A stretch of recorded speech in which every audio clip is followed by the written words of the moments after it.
तो hello everyone, आज मैं जो डिस्कस करूँगा या जो मैं डील करूँगा वो चैप्टर है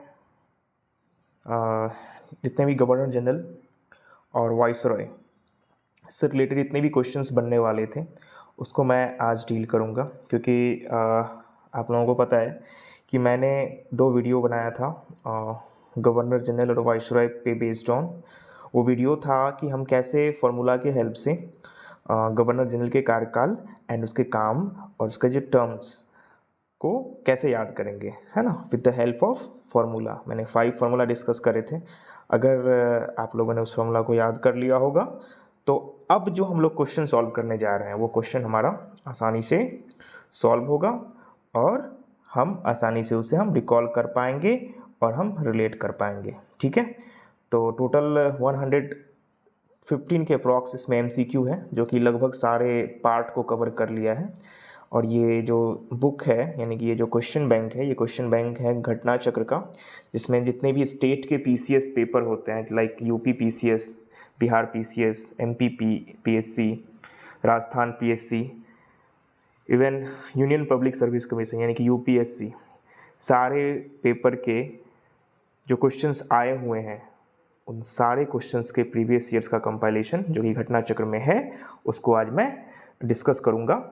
और आप देखो वो सारे क्वेश्चंस आपको दिमाग में एडजस्ट हो जाएगा अगर आपने फॉर्मूला को याद करा होगा तब। ठीक है, तो ये governor general chapter and viceroy के एमसीक्यू हम स्टार्ट कर रहे हैं।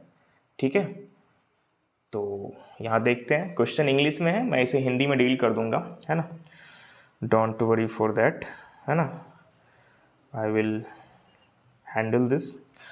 ठीक है, तो फर्स्ट क्वेश्चन है जो कि IAS प्री 2007 में पूछा गया है। तो question is Robert Clive was first governor general of Bengal. ठीक है, सेकेंड स्टेटमेंट है William Bentinck was the first governor general of India. ठीक है, तो अब यहाँ पे क्वेश्चन क्रिएट होता है कि what is the difference between governor general of Bengal and governor general of India. ठीक है, तो यहाँ पे ध्यान रखने वाली ये बात है, बहुत इंपॉर्टेंट ये लाइन है और ये स्टेटमेंट भी है कि गवर्नर जनरल ऑफ इंडिया और गवर्नर जनरल ऑफ बंगाल। तो मैंने स्टार्टिंग में जब मैं फॉर्मूला फर्स्ट डिस्कस कर रहा था तो मैंने बताया था कि जो ब्रिटिशर्स थे वो अपना फर्स्ट कंट्रोल बंगाल में इस्टेब्लिश किए थे, है ना, बंगाल में ही उन्होंने अपना फर्स्ट कंट्रोलिंग जो है स्थापित किया था। ठीक है, आफ्टर बैटल ऑफ बक्सर यानी कि 1764 के बाद वो जो है अपना जो एडमिनिस्ट्रेटिव कंट्रोल है वो बंगाल से उन्होंने स्टार्ट करा था। एंड उसके बाद जो है वो अपनी टेरिटरी को एक्सपेंड करना स्टार्ट करा, अपना एडमिनिस्ट्रेटिव कंट्रोल को बढ़ाना स्टार्ट करा एंड उसके बाद वो पूरे इंडिया में जो है पूरे इंडिया में फैल गया। ठीक है, तो अब हम इस स्टेटमेंट को देखेंगे। तो पहला स्टेटमेंट ये है कि Robert Clive was the first governor general of Bengal. तो क्या ये सही है? नहीं सही है। क्यों नहीं सही है? तो अभी मैं बताता हूँ। ठीक है, तो अब मैं पहले इसको डील कर देता हूँ कि गवर्नर जनरल ऑफ बंगाल और गवर्नर जनरल ऑफ इंडिया ये क्या है। तो जब आफ्टर 1764 यानी कि बैटल ऑफ बक्सर जब ब्रिटिशर्स ने बंगाल पे आधिपत्य स्टेब्लिश किया तो उसके बाद वहाँ के जो रूलर्स थे यानी कि वहाँ पे जो सुप्रीम अथॉरिटी था वो गवर्नर जनरल था। और वो गवर्नर जनरल कहाँ का? तो बंगाल का। कहाँ का? तो बंगाल का, ना कि पूरे इंडिया का। तो गवर्नर जनरल ऑफ बंगाल कब हुआ? जब जो है ब्रिटिशर्स ने आफ्टर बैटल ऑफ कौन? प्लासी या बैटल ऑफ बक्सर यानी कि बैटल ऑफ प्लासी 1757 में हुआ था और बैटल ऑफ प्लासी 1764 में हुआ था। इसके बाद जो उन्होंने बंगाल पे रूल करना स्टार्ट करा तब वो लोग गवर्नर जनरल ऑफ बंगाल कहलाने लगे, है ना। यानी कि तब जो सुप्रीम अथॉरिटी था ब्रिटिशर्स का, अंग्रेजों का, वो बंगाल में कौन था? तो गवर्नर जनरल ऑफ बंगाल था। ठीक है, तो हमें पता है कि फर्स्ट में रॉबर्ट क्लाइव एंड देन फिर कौन आया था? देन फिर आया था हमारा छोटे मोटे 2-3 कुछ साल के लिए आए थे, तो वो उनके टर्म में काम भी नहीं हुआ था तो वो इम्पोर्टेंट नहीं है। तो उसके बाद आया था कौन? तो उसके बाद आया था वॉरेन हेस्टिंग्स। कौन आया था? वॉरेन हेस्टिंग्स, जिसका काम जिसके समय में रेगुलेटिंग एक्ट 1773 आया था, है ना, और इनका टर्म काफ़ी इंपॉर्टेंट है। तो आफ्टर रेगुलेटिंग एक्ट, है ना, जब 1773 में, है ना, 1773 के बाद जो रेगुलेटिंग एक्ट पारित हुआ था, है ना, यानी कि बैटल ऑफ बक्सर के बाद क्लाइव आए, क्लाइव रहे कुछ दिन, उसके बाद जो आफ्टर रेगुलेटिंग एक्ट यानी कि 1773 में जो गवर्नर जनरल थे वो कौन थे? हमारे वॉरेन हेस्टिंग्स। वॉरेन हेस्टिंग्स थे, और उसी को first governor general of Bengal कहा जाता है। तो पहला स्टेटमेंट गलत होगा, क्योंकि पहला स्टेटमेंट का आंसर क्या होगा? Not Robert Clive. Answer was, तो आंसर इज क्या होगा आंसर? तो वॉरेन हेस्टिंग्स। ठीक है। सेकेंड स्टेटमेंट है कि William Bentinck was the first governor general of India. ठीक है। तो अब जब ब्रिटिश एक्सपेंड कर रही थी अपने कैपेसिटी को, अपने पावर को, अपने टेरिटरी को, तो क्या हो रहा था कि ये पूरे इंडिया पे धीरे धीरे एक्सपेंड हो रही थी, और उसके बाद जैसे ही इसका एक्सपेंशन स्टार्ट हुआ तो लगभग 1828 के आसपास, ठीक है, 1828 के आसपास जो है कौन गवर्नर जनरल बनते हैं? तो Lord William Bentinck governor general बनते हैं, और उन्हें ही first governor general of India कहा जाता है। तो आप पीरियड देख लो, कब से कब तक?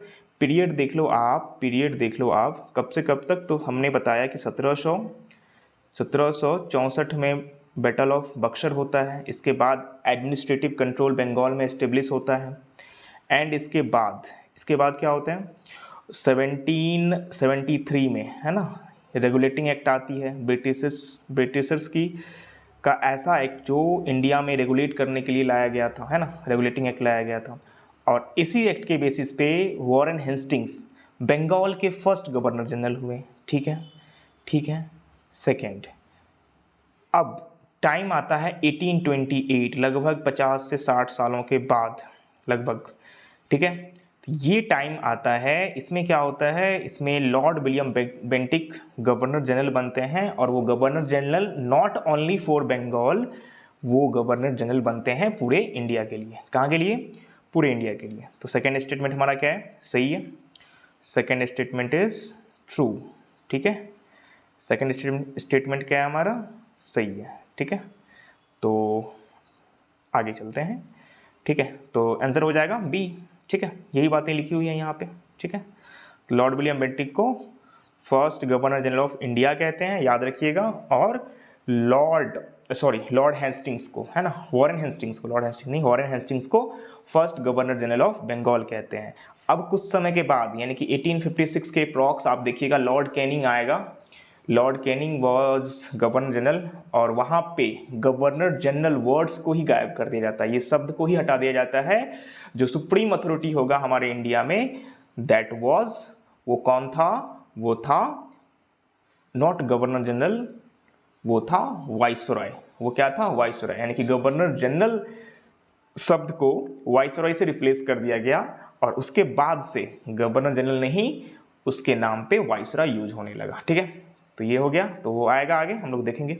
The first governor general of India, तो अभी तो क्लियर हो गया कौन था governor general of India. India की बात है, नॉट बंगाल। बंगाल की होती तो वॉरेन हेस्टिंग्स, बट यहाँ पे किसकी हो रही है? किसकी हो रही है भाई साहब? तो हो रही है इंडिया की। इंडिया की हो रही तो कौन होगा? दिस इज इंडिया, है ना। तो ये तो ऑप्शन में ही नहीं है क्वेश्चन आंसर इसका, ये रॉन्ग है। ठीक है, ये तो होना चाहिए यहाँ पे लॉर्ड विलियम बेंटिक, ऑप्शन नहीं है। ठीक है, second, who was the first governor general of India? First governor general of India तो यहाँ पे है, यहाँ पे है। ठीक है, first governor general of India कौन है? क्या मेयो है? नहीं है। लीटन है? नहीं है। कैनिंग है? नहीं है। डफिन नहीं है। कौन बताया था हमने? हमने बताया था लॉर्ड विलियम बेंटिक, जो कि नहीं है, तो नहीं है। ये बीपीएससी में पूछा गया 2023 के बीपीएससी 66 में।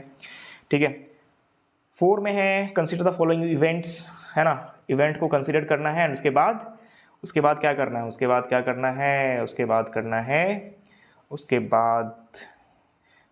बाद जो है इसको सही ऑर्डर में अरेंज करना है। क्या करना है? सही ऑर्डर में अरेंज करना है। ठीक है, तो क्या है यहाँ पे देखेंगे, जो है हमारा यहाँ पे क्या है, हाँ, तो क्लाइव क्लाइव्स री अराइवल इन इंडिया, क्लाइव का फिर से इंडिया में आगमन। ट्रीटी ऑफ इलाहाबाद जो after battle of Buxar sign हुआ था, ठीक है, बैटल ऑफ बक्सर, ठीक है, यानी कि कब, 1764 में।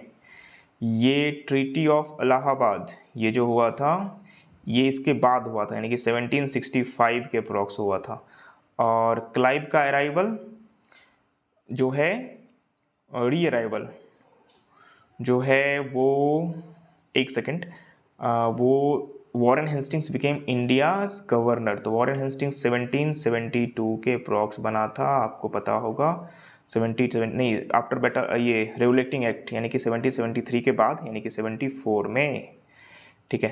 तो ये ऑर्डर हमारा कैसा बन रहा है, ऑर्डर हमारा देखो आप, बैटल ऑफ बक्सर यानी कि 3 पहले, फिर 2 पहले, एंड देन फिर 1 और फिर 4, ठीक है। तो ऑर्डर तो हमारा ये बनना चाहिए, बट आंसर, हाँ एक सेकेंड, आंसर क्या है। तो बैटल ऑफ बक्सर 1764, क्लाइव का अराइवल 1765 में, ट्रीटी ऑफ इलाहाबाद अगस्त 1765, और वॉरेन हेस्टिंग्स जो बने थे वो बने थे 1772 में, ठीक है। तो ये ऑर्डर होना चाहिए हमारे हिसाब से, क्या होना चाहिए, तो बैटल ऑफ बक्सर पहले यानी कि 3 पहले, उसके बाद क्लाइव का अराइवल, ठीक है। क्लाइव का अराइवल कब है, तो 1 में, 3-1, उसके बाद है ट्रीटी ऑफ इलाहाबाद यानी कि 1765 में, यानी कि ये कितने में है, 3-2-1-3, ये ऑप्शन में ही नहीं है ना। तो पहले होगा क्या, पहले होगा हमारा, ये होगा हमारा फर्स्ट नंबर पे, ये होगा हमारा फर्स्ट नंबर पे बैटल ऑफ बक्सर, ये फर्स्ट, ठीक है, ये सेकंड, ठीक है, ये होगा हमारा थर्ड, और ये होगा हमारा फोर्थ, यानी कि 3-1-2-4, 3-1-2-4, सॉरी 3-1-2-4 नहीं, एक सेकेंड, 3-2-1-4, यानी कि बैटल ऑफ बक्सर पहले, उसके बाद ट्रीटी ऑफ इलाहाबाद सेकंड, फिर क्लाइव का अराइवल, ठीक है, फिर Warren Hastings became India's governor, ठीक है। तो ये होगा 3-2-1-4, ठीक है। ये ऑर्डर नहीं है तो स्टार मार्क लगा हुआ है इसमें, ठीक है, ये आंसर होना चाहिए।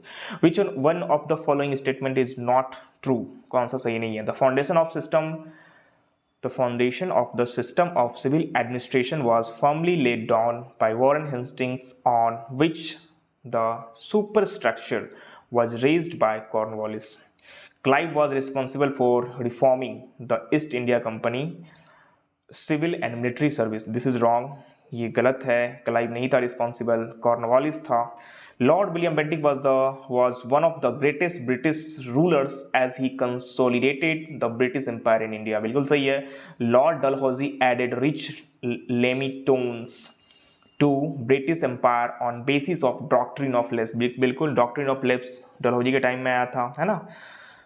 तो A-C-D सही है, बी रॉन्ग होगा, रॉन्ग स्टेटमेंट पूछ रहा है, ठीक है, सॉरी सी, है ना, सी कैसे होगा, was the greatest, Clive responsible, हाँ बिल्कुल क्लाइव रिस्पॉन्सिबल था, है ना।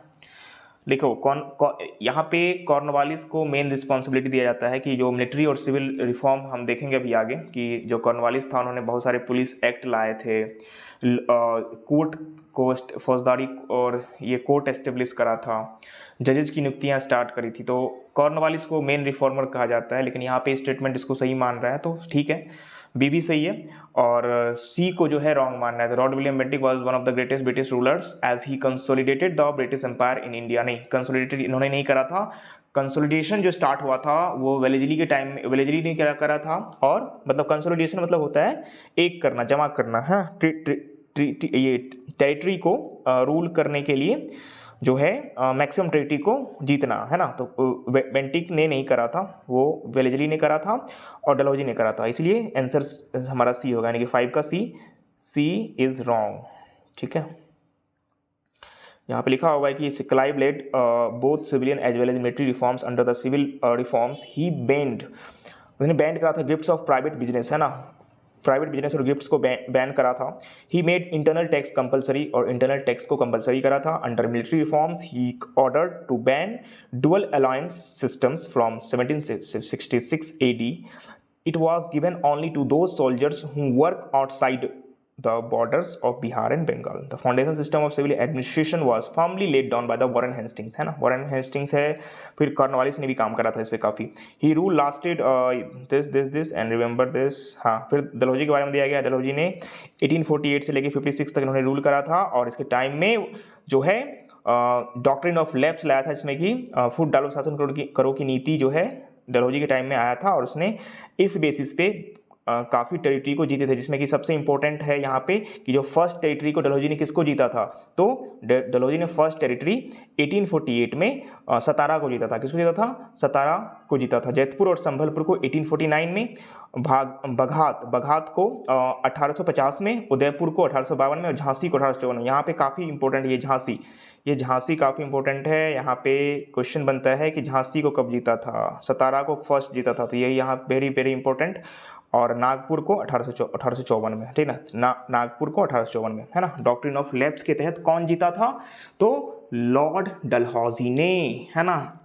डलहौजी का कार्यकाल आपको याद होगा 48 से लेके 56। अगर आपने कौन से फॉर्मूला को देखा याद होगा तो याद होगा, बताओ।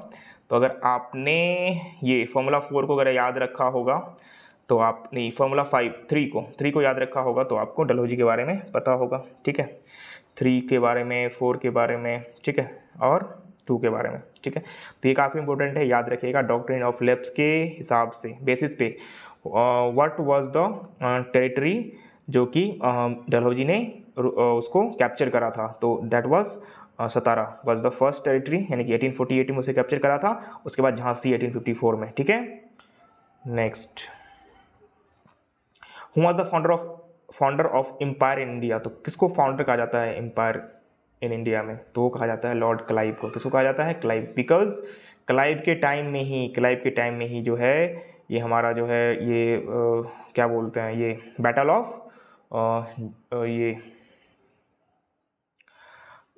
ऑफ बक्सर, एंड बक्सर तो नहीं, क्लाइव के टाइम में बैटल ऑफ ये जो बंगाल में हुआ था सिराजुद्दौला के साथ, ये आपने देखा होगा, है ना। बैटल ऑफ ये 1757 में हुआ था सिराजुद्दौला के साथ। उस बैटल में जो लीड कर रहा था, वो बैटल जो है क्लाइव ही लीड कर रहा था उस बैटल को, ठीक है। Clear?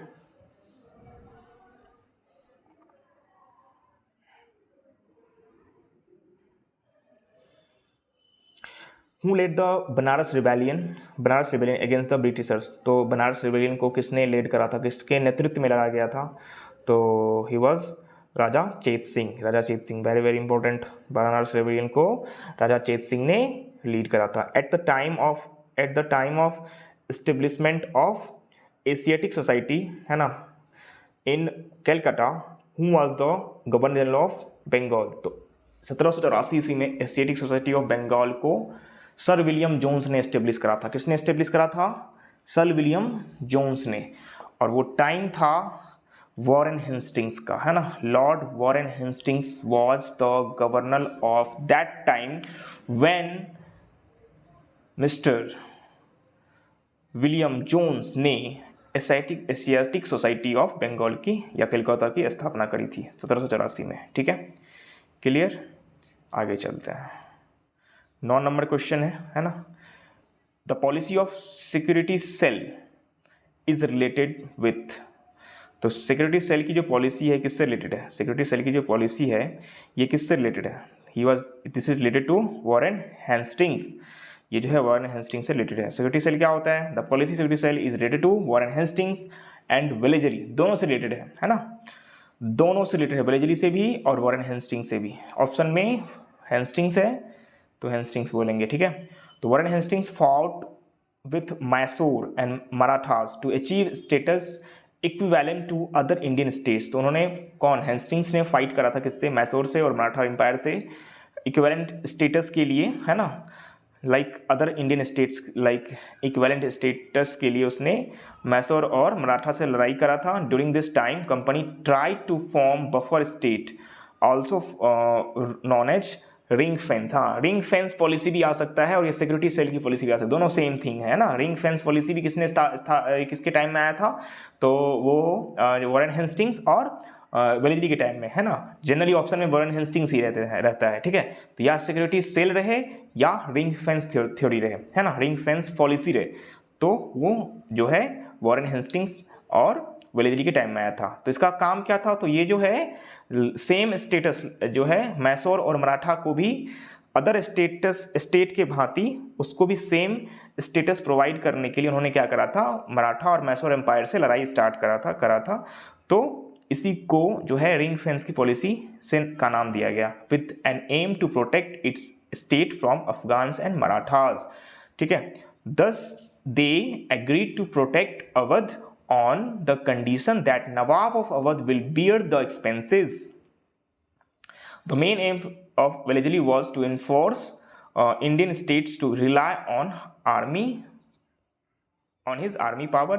The British policies towards Indian states were, ये सब पॉलिसीज थे, है ना। इंडियन स्टेट सिक्योरिटी सेल की जो पॉलिसी थी इस टाइम में आई थी, subordinate separation policy, subordinate union policy, the policy of equal union, है ना। तो ये टाइम था, याद रखना कौन सा पॉलिसी था, सिक्योरिटी सेल पॉलिसी, और दूसरा नाम क्या था इसका, इसी का नाम था रिंग फेंस पॉलिसी, है ना। तो याद रखिए रिंग फेंस पॉलिसी आ गई यहाँ पे। ये किसके टाइम में आया था, तो ये आया था वॉरेन हेस्टिंग्स के टाइम में। Who among the following abolished dual government system in Bengal. तो जब क्लाइव साहब थे ना, क्लाइव साहब जब बंगाल में थे, तो क्लाइव के बाद आया ना ये वॉरेन हेस्टिंग्स, तो उन्होंने क्या करा था, उन्होंने डुअल गवर्नमेंट सिस्टम को इम्प्लीमेंट कराया था, है ना। डुअल गवर्नमेंट सिस्टम को कलकत्ता में इम्प्लीमेंट करा था, मतलब कि कुछ चीज़ों की जिम्मेदारी इस डिपार्टमेंट का और कुछ चीज़ों की जिम्मेदारी इस डिपार्टमेंट को, इसी को बोलते हैं डुअल गवर्नमेंट सिस्टम। इसमें होता क्या था, तो यहाँ पे देख सकते हैं आप, द कोर्ट ऑफ डायरेक्टर्स और कोर्ट ऑफ, दो तरीके के सिस्टम थे यहाँ पे, कोर्ट ऑफ डायरेक्टर और कोर्ट ऑफ एडमिनिस्ट्रेशन, ठीक है। तो ये दोनों को उन्होंने खत्म किया, जिसको क्लाइव ने स्टार्ट करा था, है ना। यहाँ पे देख लेते हैं, the court of directors took decision 1772 AD to abolish the dual government system in tenure of Warren Hastings and order council of Calcutta and its chiefs to serve as Diwan and officiate the administration of Bengal, Bihar and Odisha. Warren Hastings dismissed the both deputy Diwans Muhammad Raja Khan and Raja Sitab Roy, है ना। ये दोनों कौन थे, तो यहाँ पे dual system में राजा सिताब रॉय जो थे दो थे, है ना, जो क्लाइव ने स्टार्ट करा था। तो बंगाल में मोहम्मद रजा खां थे, और ये जो राजा सिताब रॉय थे जो है ये बिहार के लिए थे। बंगाल के लिए मोहम्मद रजा खां और राजा सिताब रॉय को डिसमिस कर दिया किसने, ये वॉरेन हेस्टिंग्स ने, ठीक है। The dual system of governance in Bengal was enforced by, तो डुअल सिस्टम किसने इन्फोर्स करा था, अभी हमने जस्ट बताया किसने स्टार्ट करा था, क्लाइव साहब ने स्टार्ट करा था, रॉबर्ट क्लाइव ने स्टार्ट करा था, ठीक है। सिस्टम मतलब रूल करने का एक सिस्टम था, डुअल सिस्टम था, है ना। Dual system governance in Bengal enforced by the Robert Clive under in 1765 under this system administration of Bengal was divided into diwani and nizamat, है ना। दो सिस्टम में था, दीवानी और निजामत और दीवानी, इसको आगे डिस्कस करेंगे। Which governor general was prosecuted for impeachment, तो इम्पीचमेंट आपने पढ़ा होगा, है ना, कि हम लोग हमारी कंट्री में अभी भी इम्पीचमेंट प्रोसेस होता है to remove president of India, है ना। प्रेसिडेंट ऑफ इंडिया को अगर हमें रिमूव करना होता है तो हम कौन सा प्रोसेस अपनाते हैं, इम्पीचमेंट का प्रोसेस अपनाते हैं। उसे रिमूवल नहीं कहते, उसे उसका स्पेसिफिक नेम है इम्पीचमेंट ऑफ प्रेसिडेंट, है ना। और ये कहाँ से लिया गया संविधान में, बताइए, ये लिया गया है यूएसए से। कहाँ से लिया गया है, यूएसए से। Impeachment of president is taken from constitution of USA. कहाँ से लिया गया, कॉन्स्टिट्यूशन ऑफ यूएसए, ठीक है। तो क्वेश्चन क्या था हमारा, क्वेश्चन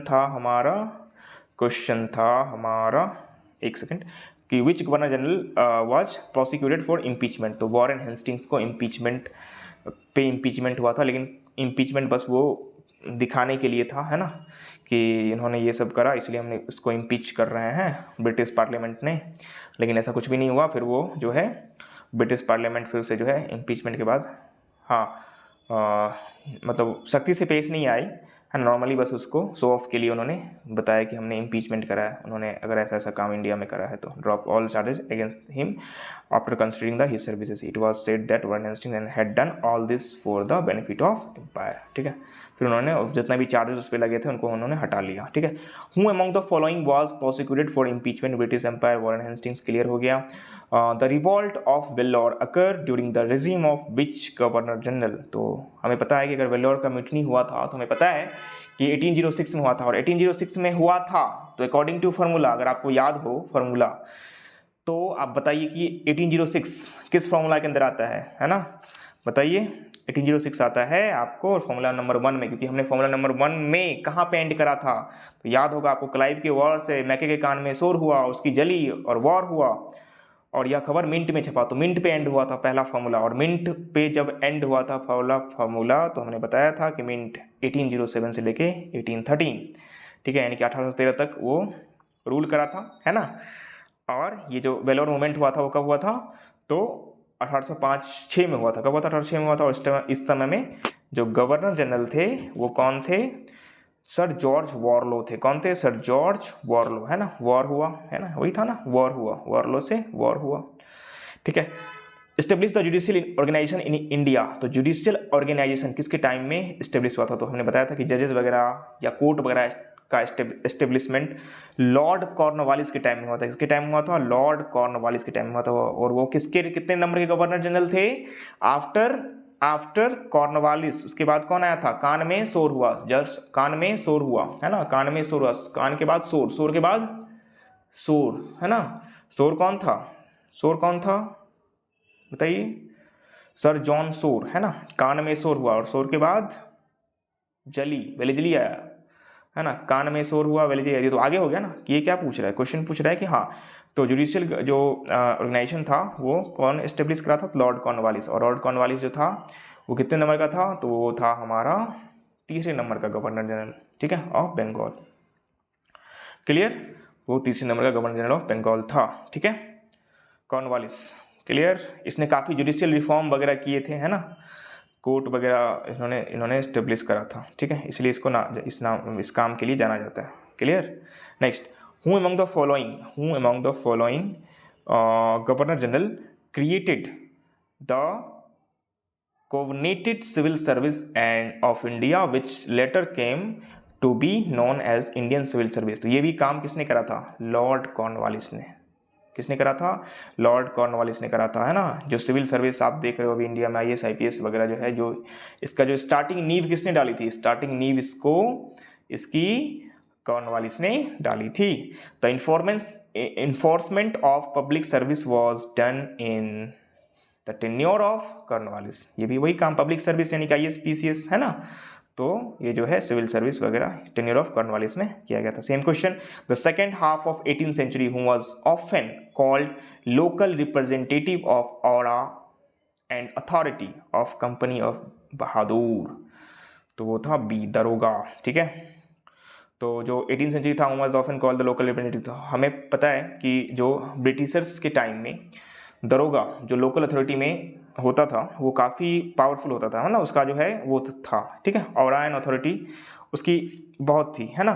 तो इसलिए जो यहाँ पे आया है क्वेश्चन कि कौन था aura and authority of company of Bahadur, तो ही वाज दरोगा, है ना। इसलिए अभी भी हमारे सोसाइटी में दरोगा का काफ़ी इंपॉर्टेंस है। दरोगा मतलब कुछ लोग तो गाँव वगैरह में दरोगा मतलब समझते हैं ये SP से भी बड़ा है ना, सुपरिटेंडेंट ऑफ पुलिस से भी बड़ा है, ठीक है। तो ब्रिटिश समय से ही चला आ रहा है उसका रॉब, ठीक है, तो इसलिए लोग अभी भी उसको समझते हैं। तो ये यहाँ पे लिखा हुआ, Lord Cornwallis separated the landlords from their police duties and establish a police station in every 20 to 30 square miles and appointed a police officer called दारोगा।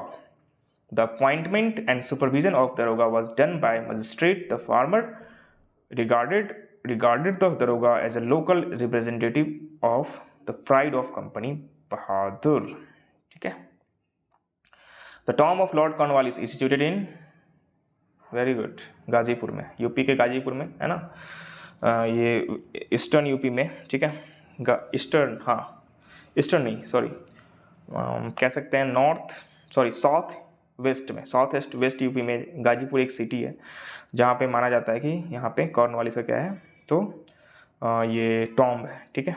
विच one of the following statement does not apply to the system of subsidiary alliance introduce by lord Wellesley. तो just like जैसे Dalhousie ने doctrine of left start करा था, है ना, और उसका मकसद क्या था, तो लड़ाई कराओ खुद सब में और उसके टेरिटरी को जीत लो।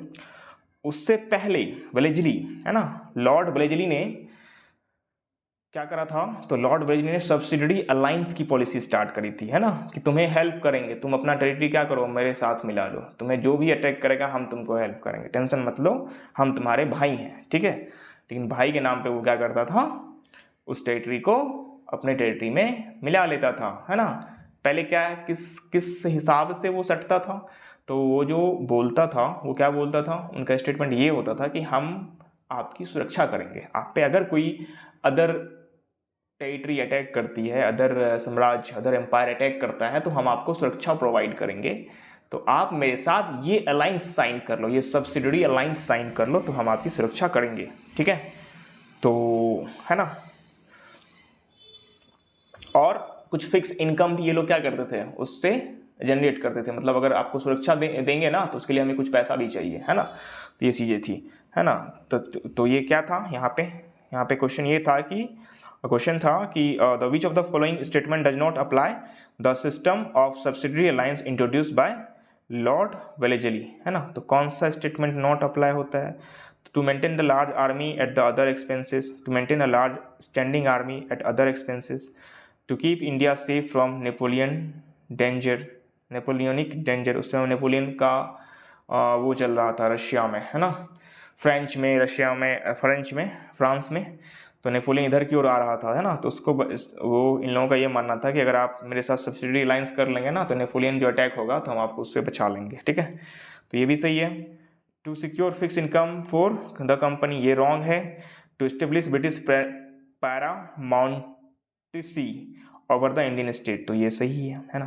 तो जाहिर सी बात है कि मेन तो मोटिव वही था कि कैसे करके सारे टेरिटरी को जीत लिया जाए, है ना। तो ए बी सी सही है ना, A B C D, C wrong है ना। फिक्स इनकम की बात नहीं हुई थी इसमें, फिक्स इनकम वगैरह का कोई सिस्टम नहीं था, ठीक है। सब्सिडरी अलायंस एक पॉलिसी थी जो किसने स्टार्ट करा था, तो लॉर्ड वेलेजली ने स्टार्ट करा था, है ना, ठीक है। सुरक्षा के जो है बेसिस पे इस जो है टेरिटरी को जीत लिया जाता था, है ना। First Maratha sardar to accept the subsidiary alliance of lord Wellesley was, तो कौन सा मराठा सरदार था जो कि एक्सेप्ट करा था सब्सिडरी अलायंस को फर्स्ट टाइम, है ना, तो वो था पेशवा बाजीराव द्वितीय, बाजीराव सेकेंड, है ना। तो हमें पता है कि इस टाइम में आते आते मराठा एम्पायर भी डिमोलिश हो गई थी, मतलब खत्म होने के कगार पे आ गई थी।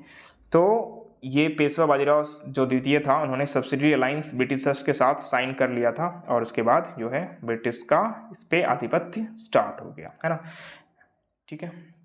तो an Indian ruler entering into subsidiary alliance with the British had accept British forces with his territory and also agree to pay their maintenance. The ruler would accept the British resident in his state. An Indian ruler who entered into the subsidiary alliance would not enter into any further alliance with any other power. ये सब rules हैं, ये सब provision है subsidiary alliance की. The ruler would not employ any Europeans other than British. In case of conflict with any other state, he would agree to resolution decided by the British. The ruler would acknowledge East India Company as the paramount power in India. And the return of ruler accepting its condition, the company undertook the protection of state from external dangers and disorders. If the Indian ruler failed to make the payments required by alliance, then part of its territory was to be taken away as a penalty, ठीक है। तो ये हमारा हो गया, है ना। तो ये सब चीज़ें उसकी पार्ट ऑफ पेनल्टी के रूप में जो है ले लिया जाता था, है ना, अगर वो जो है पेमेंट करने में फेल होती थी। और यहाँ पे वेरी वेरी इंपॉर्टेंट लाइन है कि अगर आप बहुत अच्छा यहाँ पे क्वेश्चन बनता है कि जो सब्सिडरी अलायंस था, तो उसमें जो है वेरियस स्टेट को जो है कैप्चर किया गया था bye Wellesley.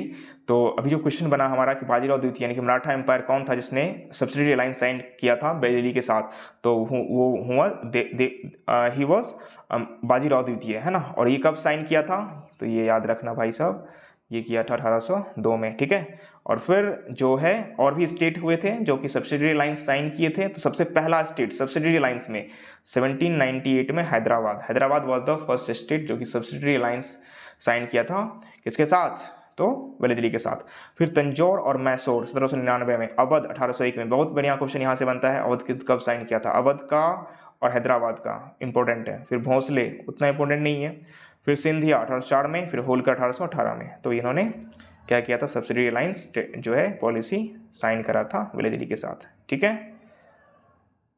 Between treaty of Bassein sign in 1802 किसके बीच? तो इंग्लिश एंड बाजीराव द्वितीय के बीच। ट्रीटी ऑफ बेसीन यही है, बाजीराव द्वितीय इंग्लिशमैन और बाजीराव द्वितीय के बीच, ठीक है, जो ट्रीटी ऑफ बेसीन साइन हुई थी, है ना, ठीक है।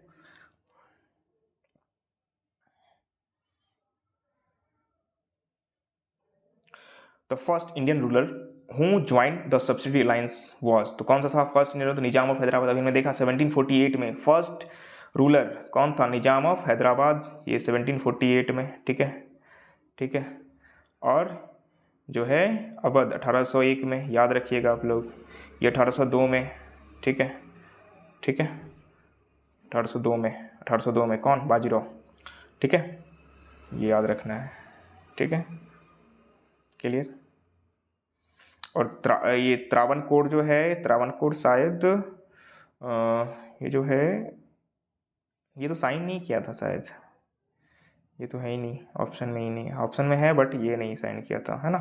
तो निजाम ऑफ हैदराबाद फर्स्ट था जो कि 1798 में, है ना, इसने साइन किया था, ठीक है। फिर उसके बाद मैसूर है ना, 1799 में। तंजौर 1799, अवध 1801 में, पेशवा 1802 में, ठीक है। भोंसले और बरार 1803 में, सिंधिया 1804 में, है ना, होलकर 1818 में, जोधपुर, जयपुर, मछली, बूंदी, भरतपुर, ये सब 1818 में, ठीक है। कब? सॉरी, ये आगे जाके किए, है ना, आगे जाके 1818 के बाद इन्होंने करा साइन, ठीक है। Subsidy alliance was implement during the rain of subsidy alliance में पता है कि अभी जैसे मैंने बताया लॉर्ड वेलेस्ली के टाइम में सब्सिडी अलायंस साइन किया गया था, मतलब पॉलिसी स्टार्ट किया गया था। इस पॉलिसी में क्या होता था आपको पता है? The subsidy alliance was not accepted by, तो यहाँ पे होलकर, शायद होलकर, होलकर भी तो किए ही थे, है ना। Subsidy line system was used by usually bring Indian states with ambit of British political power. The state adopted the subsidy lines was देश पेशवा और होलकर भी 1888 में 1818 में उन्होंने करा ही था, ठीक है। तो ये ऑप्शन यहाँ पे नहीं है, ऑप्शन गलत है। Who was the first ruler who was the first Indian native ruler to accept the system of subsidy lines? तो अभी जस्ट हमने डिस्कस किया है, Nizam of Hyderabad 1798। Consider the following statement, subsidy lines को कंसिडर करना है कि कौन सही ऑर्डर में है। तो हमें पता है कि 1700 ये कब आया था बताइए, ये कब? 1798 में सब्सिडी लाइन्स वेलेस्ली के साथ। मैसूर, मैसूर कब? 1800, एक सेकंड, अवध 1801 में, ठीक है, 1801 में। मैसूर, मैसूर, मैसूर कब आया था? मैसूर, मैसूर का देख लेते हैं। मैसूर, मैसूर भी आगे ही आया था, मैसूर यहाँ होगा, मैसूर, मैसूर 1799 में, सॉरी 1799 मैसूर, है ना। और सिंधिया, सिंधिया 1804 में, ठीक है, सिंधिया 1804 में, यानी कि सिंधिया है हमारा 1804 में। मैसूर कब है? 1799 में, ठीक है। अवध कब है? 1801 में। काफ़ी क्वेश्चन बनता है इस पर। और हैदराबाद 1798 में, ठीक है। यानी कि पहले एक, ठीक है, फिर दो, फिर तीन और फिर चार, ठीक है, फिर तीन और चार, 1 2 3 4, यानी कि ये होगा आंसर, ठीक है, clear. Who introduce the subsidy alliance system in India in the administration establish British power over the Indian state? Subsidy alliance कौन? वही रिपीटेड क्वेश्चन। ये दिक्कत है, ये प्रॉब्लम है घटना चक्र में कि ये फिल्टर नहीं करता है क्वेश्चंस को, ठीक है। लॉर्ड वेलेस्ली ही हुआ था, ठीक है, क्लियर। सब्सिडी अलायंस, ठीक है, 1798 से लेकर 1805 इसकी जो है, इसका जो है टर्म था। आपने फर्स्ट फॉर्मूला में पढ़ा होगा, है ना। कान में शोर किया तो उसकी जली, तो जली मीन्स वेलेस्ली, ठीक है। और ये टाइम कब था? 1798 से लेकर 1805। Question number 30, the main aim to establish, the main aim, the main aim to, the main aim of East India company to make subsidy lines in Rajput state was, तो receiving military support against enemies, नहीं। Protecting these states from Maratha and Pindari invasion, नहीं। To receive funds in the form of khiraj, नहीं। To establish the sovereignty of British, है ना। तो sovereignty को establish करने के लिए ब्रिटिश ने राजपूत स्टेट्स के साथ सब्सिडी रिलायंस करना स्टार्ट करा था। और सब्सिडी रिलायंस का मतलब आप तो पता है कि बस आपको हेल्प करना है, हेल्प के लिए आप हमें कुछ पैसे दो, आपको मैं सुरक्षा दूंगा, आप मेरी आर्मी को खाना खिलाओ, यही सब काम था ब्रिटिश का। और धीरे धीरे आपको हम जीत लेंगे, लूट लेंगे, ठीक है। तो ये क्वेश्चन 30 तक कंप्लीट हुआ। आगे हम नेक्स्ट के वीडियो में करेंगे, ठीक है। और आप देख रहे हो कि इस पर काफ़ी क्वेश्चंस बनता है, और अगर हमें गवर्नर जनरल के कार्यकाल याद होते हैं तो हम बहुत क्वेश्चंस दिमाग से सेट उसको जो है फिक्स कर सकते हैं, दिमाग से उसको सॉल्व कर सकते हैं। अब यहीं पे देखो बक्सर ऑफ, ये तो डेट से है ना, ये सारा है। अगर हम गवर्नर जनरल और उसके टर्म को याद रखते हैं तो बहुत सारे क्वेश्चंस हमारे इससे सॉल्व हो जाएंगे, है ना। इसलिए आप 5 फार्मूला को याद रखना है, ठीक है, और क्वेश्चन को सॉल्व करना है, ठीक है। आगे नेक्स्ट वीडियो में, थैंक यू।